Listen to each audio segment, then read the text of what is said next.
Well, my name is Jeff McShann with Crime Stoppers of Houston, and I just want to thank all of y'all from the bottom of my heart for being here today. We've got a good crowd, and our goal here is to try to get some sort of closure for this family, get some tips to come in to help the homicide detectives solve this case.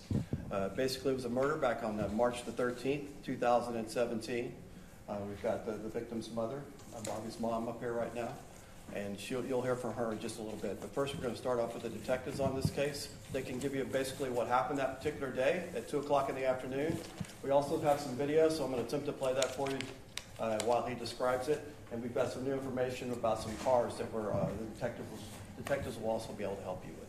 So you guys can come on up and introduce yourself, and we'll go from there. Thank you very much. I'm Detective Williamson with the Houston Police Department Homicide Division. I'm Detective Ferguson with the Homicide Division as well. Tell us basically what happened on March the 13th at 2 o'clock in the afternoon. So March 13th at 2 o'clock in the afternoon, 38-year-old Bobby Garcia was working at his family-owned tire and wheel shop near the intersection of Alameda and Alameda-Genoa, a busy intersection. It was a hot afternoon. Bobby took a break from work and he went next door to the convenience store and went inside to buy a drink. And while he was inside buying the drink, two suspects pulled up outside the store, and one of the suspects began burglarizing the trunk of a car that was parked at the front door. Another suspect stood by the side of the front door of the convenience store out of view of the interior of the convenience store. Bobby started to walk out of the store with his purchase, and the store clerk also just happened to be walking out of the store at the same time. As they both walked out, the suspect that was standing by the door of the convenience store opened fire on both of them without warning, shooting Bobby and the store clerk. Both men were transported to the hospital. The store clerk survived. Bobby Garcia did not survive. Right now, we think that the first suspect that was burglarizing the trunk of the car was hoping to find something valuable in the trunk, perhaps. We're not really sure what his motivation was. But right now we're treating it as a robbery because they clearly appeared to be prepared to shoot anyone that came out of the front door of this very busy convenience store who would interrupt their burglary. So that, in our opinion, makes this a very aggravated robbery at minimum. And because somebody passed away, that makes it a capital murder. What about new clues in this case, or how can we help you, the public, try to solve this case? So these two suspects were traveling in a vehicle that's fairly distinct at the time. This vehicle was a 2010 silver Chrysler Sebring with a distinct damage to the left brake light. That distinct damage looks like possibly blue tape over a part of the left brake light lens. That 2010 silver Chrysler Sebring was also missing the front right hubcap off of the wheel, so it made the wheel look black. All of the other hubcaps were on the vehicle. We also think that these guys were traveling with another vehicle, another group of people in a 2012 black MKZ, a Lincoln MKZ.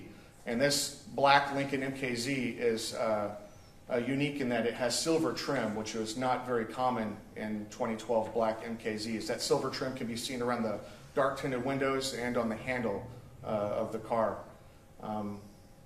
We don't have any reason to think that the people in the MKZ were directly involved in the shooting, but we do believe that they were traveling with the people, the suspects in this case. If we want to have a look at the video, you'll see on the side, at the very top of the screen, is the side of the convenience store, and there at the top of the screen at the side of the convenience store is going to be the 2010 Chrysler Sebring, silver in color, that pulls up and stops adjacent to the parked cars at the front of the store. Bobby's already inside of the store, and to the right of the screen is the front door of the store. You'll see the first suspect approaching. He sees the open trunk of a car that's being unloaded by the store clerk, and he stops to investigate that trunk, and he begins digging around in the trunk, apparently looking for something to steal, we believe, while his friend is standing right behind him next to the trash can, hidden from view of the front door. waiting apparently for anyone to approach them, either from inside the store or from outside the store. And without saying a word and without any kind of commands, without any demands of any kind, he opens fire on Bobby Garcia and the convenience store clerk who comes outside. I'd like to make a point that Bobby and the convenience store clerk are not confronting these men in any way. They're not resisting. They, in fact, have no idea what's about to happen. They don't know that there's a burglary happening right in front of them. All they know is that they're being shot. Take some questions in just a moment. Yeah, go ahead. If I could, I just want to mention one more thing. Bobby has a family. He has 2 young kids that he's raising. He had a wife, his mother, his sister, his brother, a very large family that loves him very much. He was a working man. He was working next door at his family-owned business, and now that he's gone, that family-owned business is shuttered. The business is not able to function without him. So these guys didn't just steal Bobby's life. They stole him from his family, and they stole the family's means of making a living from the family. So this murder is not just senseless, but it's far-reaching. Thank you so much. We'll take some questions in a moment. Come on up, Mom. If you could tell us your name. My name is Rose Garcia. Okay. And you're Bobby's mom. Yes. And just tell us a little bit about what it's been like since he's gone and what he was like. My son, he was a very good person. He'd had hard times, of course, like everybody. We all make mistakes. But he tried to correct his mistakes. I got him a business. He was a very good person, was good to his community. I mean, that's my son, my firstborn, which I miss a lot. What's it been like since March 13th? It's been crazy.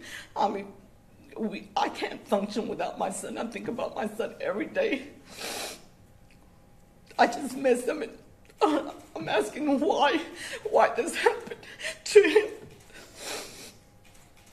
And what would it mean to, I know it's not going to bring him back, we say this a lot for a lot of families, but what would it mean to you and your family here today that... I want justice for my son because he didn't deserve this. And, before it happens to anybody else, I don't want any other family to go through what we're going through right now. So if anybody please has any information, call Crime Stoppers and let them know. And our number is 713-222-TIPS. We are offering up to a $5,000 reward for any information. All calls remain anonymous. That's important for us to say all the time. I know most of you folks know that, but believe it or not, when I'm out talking about it, they really don't believe it's anonymous, but it really is. You guys have some questions for Mom, and then we'll bring up the detective, and you can ask the detective some of the questions as well. The detective kind of hit on this, Ms. Garcia, the fact that Bobby didn't put up a fight, he didn't know what was going on. Right. To think that he was just going over to get a drink and to go back to work. How does that make you? It makes me feel because for 6 years, he was in business for 6 years. And for 6 years, he had been going to the same convenience store to get cigarettes and drinks. And from nowhere this happens, it makes me feel like, it just makes me feel bad that, it happened. And, and they took away my son, my only support. He was my whole life. And I just miss him a lot, and I just want justice for him. How hard has this been on your family? Very hard. Very hard. I'm under medical treatment right now. I can't go to work. All I do is just think about my son and how it happened. Did he enjoy his business over there? He loved his business because, like I said, I got the business for him. He loved doing what he did. He loved helping people. The whole community loved him when we had the benefit for him. And we had about 400, 500 people show up for the benefit. And that made me feel good because a lot of people loved him. I see these T-shirts and I see that Yes. obviously there's a Houston Texans. Yeah, he was a big Houston Texans fan, yes. En español, señor. Go ahead. Al español. Un poquito. ¿Me puede contar cómo se siente, cómo ha sido estos tiempos sin su hijo? De que mi hijo lo mataron, me siento bien deprimida, me siento mal. Parece que me quitaron mi vida. Mi hijo era el primero que tuve. No sé por qué pasó esto, no sé por qué me lo quitaron. Sus hermanos no lo pueden creer tampoco. Y él dejó 2 niños chiquitos, no que lo necesitan ahora. El negocio que él tenía ya se cerró, porque pues él es el que corría el negocio. Y pues no sé lo que vamos a hacer ahorita. Estaba contando que era amado por la comunidad, que era querido porque era una buena persona. Toda la gente lo quería porque era muy bueno él le ayudaba a cualquier persona que venía que no traía suficiente para pagar, él se los daba y pues toda la gente lo quería. ¿Cómo se siente sabiendo que él estaba haciendo su rutina de ir a la misma tienda, de comprar sus frescos y todo, y salió sin darse cuenta que estaba pasando? Estas personas que andan haciendo esto, pues los tienen que quitar de la calle porque pues así como me jodieron la vida a mí, se lo pueden joder a alguien más, arruinar a alguien más. Y es que lo que no creo es cómo lo pasó, y como él tenía 6 años de estar yendo a la misma tienda comprando sus cigarros y sus refrescos, no lo puedo creer. ¿Qué es lo que pide la familia? La familia pide que los pesquen y que paguen por lo que hicieron. ¿Y a la comunidad qué le pide? Que por favor, si alguien sabe algo, por favor les hable a Crime Stoppers, porque lo que me pasó a mí les puede pasar a ustedes también. ¿Él deja 2 hijos? 2 hijos de 11 y 12, 2 hombres. ¿Cómo son ellos? Ellos están muy mal ahorita, están viendo doctores, porque pues, su papá era todo para ellos. Can you talk a little bit about, he has 2 children? He's got 2 little boys, Y'all see the picture over there? 11 and 12. And they're having a hard time. They're under counseling right now due to what happened to their dad. And they just cry and miss their dad, just like I do. You think there's somebody out there who knows something that Yeah, I'm asking, please, if there's anybody out there that knows, I know somebody knows something, please call Crime Stoppers and give them the information. You guys have questions for the detectives, a couple maybe? Yeah. Yeah, why don't you guys come on up? the Then clip we'll do Spanish, with the Spanish. the clip that we're seeing is very brief. Is there other video that shows like in detail what happened? Yes, there is a lot of video. Actually, we're not releasing all of it, but this clip, unfortunately, is not on a loop. Otherwise, it would make a little bit more sense. And it's a short video where they appear before the shooting begins, and so we obviously cut that out. We'll put it on a loop. Kind of describe what we're seeing. What you're seeing is the 2 suspects approaching from their 2010 Chrysler Sebring, which is if you wouldn't mind, look Sure. over here. Oh, I'm sorry. I apologize. Yeah. What is the video going to see? So what you're seeing is at the top of the screen is a 2010 Chrysler Sebring. That's the suspect vehicle. The 2 suspects approach the open trunk. One of the suspects goes to the trunk while the other suspect stops just outside of the view of the front door of the store so that the people inside the store can't see him. When Bobby and the store clerk walk out of the front door of the store, the gunman opens fire without warning, shooting Bobby and the store clerk.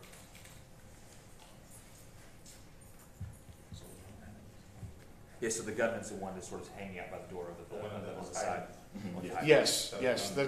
You'll see the gunman is to the right of the upper right of the frame. They seem to both have hoodies on in the photos and in the video. Correct. They're both wearing gray. good pictures of their faces. We don't have any clear pictures of their faces, but we believe that they're young adult males, black, possibly in their 20s. What does it say about somebody who could shoot somebody at 2 o'clock in the afternoon? You know, a lot of these homicides, as you know, are usually at night, somebody you know.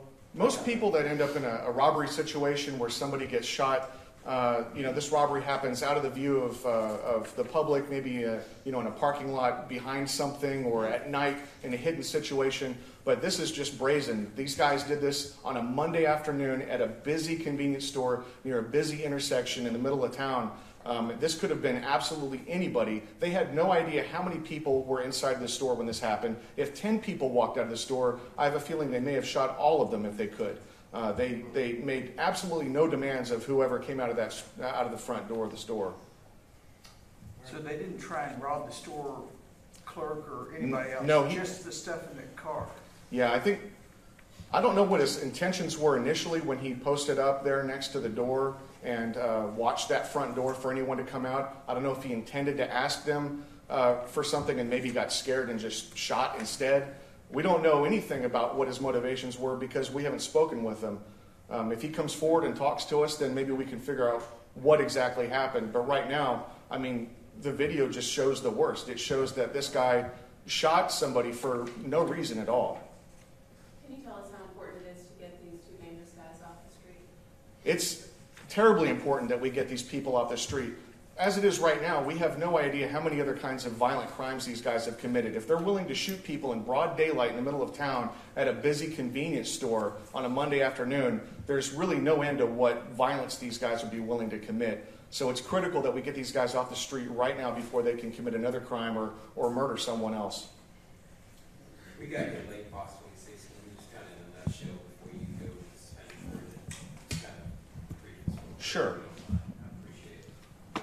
On Monday, March 13th at about 2 p.m., 38-year-old Bobby Garcia was working at his wheel and tire shop, the family-owned business. He took a break, went next door to the convenience store that he normally goes to, and he went inside and purchased a drink. While he was inside buying the drink, two suspects approached the front of the store.